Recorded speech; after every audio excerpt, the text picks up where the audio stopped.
Hello, astro Aditi চ্যানেলে সবাইকে স্বাগতম। সবাই কেমন আছেন? নিশ্চয়ই সবাই ভালোই আছেন। আজকে আলোচনা করব হাতে আমাদের যে তিল দেখা যায়, কোন পর্বতে কোন তিল থাকলে আমরা রাজযোগ উপভোগ করতে পারি বা রাজযোগের সমান হচ্ছে মান সম্মান টাকা পয়সা ইনকাম করতে পারি, সেগুলো নিয়েই হচ্ছে আজকে আলোচনা করব। মোট 5টি হচ্ছে তিল নিয়ে আলোচনা করব হাতের, যে তিলগুলো থাকলে হচ্ছে আমাদের রাজযোগ থাকে। সেই তিলগুলো কোথায় কিভাবে থাকে কি না হয় সেগুলো নিয়ে আলোচনা করব। ভিডিও ভালো লাগলে অবশ্যই কিন্তু লাইক শেয়ার অ্যান্ড সাবস্ক্রাইব করতে হবে। প্রথমেই জেনে নেব হচ্ছে হাতের মাঝখানে যদি তিল থাকে, এই যে হাতের মাঝখানে এই তালু এই জায়গাটায় যদি কারো তিল থাকে, এইটা হচ্ছে আমাদের রাহু ক্ষেত্র। এই ক্ষেত্রের উপর যদি কারো তিল থাকে, সে হচ্ছে সাডেন মানি পায়। রাহু হচ্ছে সবসময় আমাদের সাডেন মানি, হঠাৎ করে গেইন, হঠাৎ টাকা, এইসবের হচ্ছে কারণ। এইটা হচ্ছে সবসময় হচ্ছে ফার্স্টলি হচ্ছে লটারি খুব ভালোভাবে প্রাপ্ত করা যায়। যারা এই জায়গায় তিল থাকে অবশ্যই কিন্তু লটারি কাটা উচিত। আবার অনেকে বলে থাকে যে মাঝখানে তিলগুলো ভালো হয় না, কিন্তু না, মাঝখানের তিল কিন্তু ভালো। এটা সাডেন মানি দেয়, সাডেন কেউ লটারি কেটে হঠাৎ বড়লোক হয়ে যায়। কেউ একটা লটারি পেলো, সে হয়তো এতদিন গরিব ছিল, কিন্তু একটা সাডেন লটারি পাওয়ার জন্য সে কিন্তু বড়লোক হয়ে গেল। এরকম সাডেন কোনো সম্পত্তি যোগ, কেউ কোনো আত্মীয় মারা গেল, সে হট করে তার নামে সম্পত্তিটা করে দিয়ে গেল। এই সাডেন মানি, সাডেন সম্পত্তি, এই দিকটা কিন্তু হয়। আনএক্সপেক্টেড টাকা, এইসবেরও কিন্তু দিক দেখা যায় যে আনএক্সপেক্টেড টাকা পেয়ে গেল কোথা থেকে। এটা একটা মহারাজযোগের চিহ্ন। লাইফে যাদেরই এই জায়গায় মানে মাঝখানে তিল থাকে, তারা সাডেন হট করে হচ্ছে সব কিছু পায়। হঠাৎ টাকা, হঠাৎ সম্পত্তি, এই সব কিছু কিন্তু হঠাৎ হঠাৎ পেয়ে যায়। এই তিলটা যাদের আছে তাদের কিন্তু সব কিছু সাডেন হয়। কারো যদি হাতে থাকে অবশ্যই কমেন্ট করে জানাবেন। আর সাডেন টাকা বা মানি বা সম্পত্তি পেয়েছেন কিনা, বা লটারিতে কোনো প্রাপ্তিযোগ হয়েছে কিনা। এবার জেনে নেব শুক্র পর্বতের ওপর যদি কোন তিল থাকে। হাতের হচ্ছে বুড়ো আঙুল, এই যে বুড়ো আঙুলের নিচে এই জায়গাটা যে ক্ষেত্রটা, এটা হচ্ছে শুক্র পর্বত।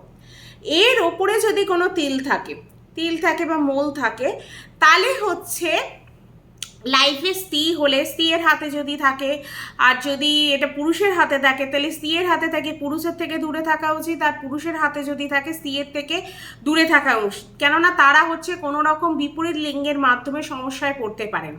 পর পুরুষ থেকে সবসময় দূরে থাকা উচিত। কিন্তু এবার অনেকেই বলবে, তাহলে কি আমরা চাকরি করতে যাব, কলিগের সাথে কথা বলবো না, বা বন্ধুর সাথে কথা বলবো না? অবশ্যই বন্ধুত্ব রাখবেন, কিন্তু বন্ধুর পর্যায় থেকে অন্য জায়গায় যেন আরও সম্পর্কটা অন্যদিকে না যায়, এই টার্নটা যেন না নেয়। সবসময় বন্ধুত্বই রাখা উচিত। কেননা বিপরীত লিঙ্গ থেকে কিন্তু সবসময় একটা নেম ফেমের প্রবলেম, নেম ফেমে ক্ষতি হওয়া, নামে মানে কোনো আপনার নামে দাগ লেগে যাওয়া, এরকম জিনিস কিন্তু হতেই পারে। কোনো রকম ক্লোজ রিলেশন কিন্তু তাদের রাখা উচিত নয়। যাদের হচ্ছে পুরুষের হাতে যদি এই জায়গায় হচ্ছে তিল থাকে পার্টিকুলার, তাদের কিন্তু হরমোন ডিসব্যালেন্স হয়, তাদের হচ্ছে বাচ্চা উৎপন্ন করতে কিন্তু সমস্যা হয়। এই ধরনের সমস্যা কিন্তু দেখা যায় পুরুষের ক্ষেত্রে। তারপর হচ্ছে এদের কি উপায় করা উচিত, যদি এই জায়গায় কোনো পুরুষের যদি থাকে, কি উপায় করব যার জন্য আমার শুক্র পর্বত যাতে এফেক্ট না হয়, আমার যাতে নেম ফেম না যায়, বা আমার হচ্ছে যে হরমোন যে চেঞ্জ হবে, সেই হরমোন চেঞ্জের যে ইস্যুটা আসে, সেটাই বা কীভাবে সামলানো যাবে। সেজন্য উপায় করতে পারেন যে গৌমাতা হয় তাকে হচ্ছে গুড় খাওয়াতে হবে। ডেলি বেসিকে হচ্ছে আপনারা গুড় খাওয়ান, তাহলেই হচ্ছে ডেলি বেসিকে যদি আপনি গুড় খাওয়ান, তাহলে কিন্তু অবশ্যই কিন্তু এই প্রবলেমটা থেকে অনেক ডেভেলপ করবেন। 6 মান্থের মধ্যেই দেখবেন কিন্তু আপনার এই হাতে তিলটা আস্তে আস্তে ফেড হতে শুরু করে দিচ্ছে। এটাই হচ্ছে সব থেকে এফেক্টেড রেমেডি। এবার হচ্ছে চন্দ্র পর্বতের ওপর যদি কারো তিল থাকে, এই যে এই ছোট আঙুলের নিচের এই পোর্শনটা, এই জায়গাটা হচ্ছে চন্দ্র পর্বত। এখানে যদি কারো তিল থাকে, তাহলে হচ্ছে প্রথমেই হচ্ছে তার একটু মানসিক চিন্তা থাকে, ঘুম হয় না, মাথা ব্যথা, ওভার থিঙ্কিং। তারপর কিন্তু হ্যাঁ, তার একটা সিক্স সেন্স কিন্তু বেড়ে যায়। যা চিন্তা করবে তাই কিন্তু হয়ে যাবে, এরকম একটা টেন্ডেন্সি কিন্তু এদের মধ্যে দেখা যায়। হয়তো কিছু চিন্তা করছে, সেই জিনিসটাই কিন্তু এদের ঘটে গেল, এরকম জিনিস কিন্তু হয়। তাই এই সব জায়গায় যাদের তিল আছে অবশ্যই কিন্তু তাদের সবসময় পজিটিভ চিন্তা করা উচিত, কেননা যারা যা চিন্তা করে তাই কিন্তু হয়ে যায়। তাই এদের সবসময় হচ্ছে পজিটিভিটি রাখা উচিত, পজিটিভ চিন্তা করা উচিত। নেগেটিভ চিন্তা করলে কিন্তু নেগেটিভই হবে লাইফে। তার জন্য অনেকেই কিন্তু একটা জিনিস, অনেক ঘোরাফেরা করে এরা, এরা প্রচুর ট্রাভেল করে, ক্রিয়েটিভ পার্সন হন এরা, কিন্তু প্রচণ্ড পরিমাণে ক্রিয়েটিভ পার্সন। যাদের মোটামুটি ক্রিয়েটিভ পার্সন আছে তাদের হাতে কিন্তু বেশিরভাগ এই জায়গায় কিন্তু তিল দেখা যায়। এরা কিন্তু প্রচুর ঘোরাফেরা করে। তারপর হচ্ছে একটু মেন্টাল ইস্যু কিন্তু থাকে, মেন্টাল ইস্যু থাকে। এর জন্য কি উপায় করতে হবে, যে ওই এই জায়গায় যদি কারো তিল থাকে অবশ্যই কিন্তু রূপোর পাত্রে, রূপোর কোনো গ্লাস কিনে সেই গ্লাসেই কিন্তু জল খাওয়া উচিত। তবে কিন্তু 6 মান্থের মধ্যে দেখবেন এখানে কিন্তু তিলের প্রভাবটা কমে যাবে। মানে আপনার অবশ্যই কিন্তু রূপোর পাত্র ইউজ করা উচিত, বা কোনো বাটি বা গ্লাস এই জাতীয় জিনিস কিন্তু ইউজ করে জল খেলে 6 মান্থের মধ্যে কিন্তু এই যে তিলের সমস্যাটা এটাও কিন্তু আস্তে আস্তে ফেড হতে শুরু করবে।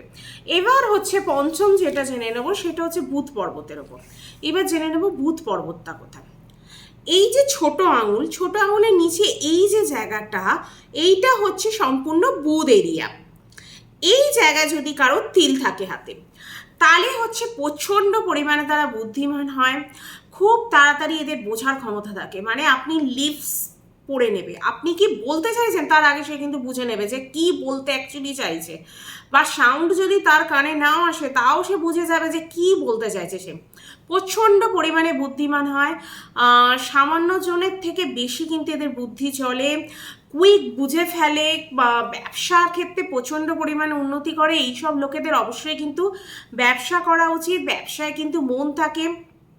যখন এরা পার্টিকুলার কথা বলে এরা হচ্ছে সামনের জনকে হচ্ছে জাদু করে দেবে, সামনের জনকে পুরোপুরি এফেক্টেড করার ভালো ক্ষমতা আছে। তাই এই সব লোকেরা যখন ব্যবসা করে বা ব্যবসা নিয়ে কোনো ডিল করতে যায়, সেই ডিলটা কিন্তু অবশ্যই কিন্তু ক্র্যাক করে এইসব লোকেরা।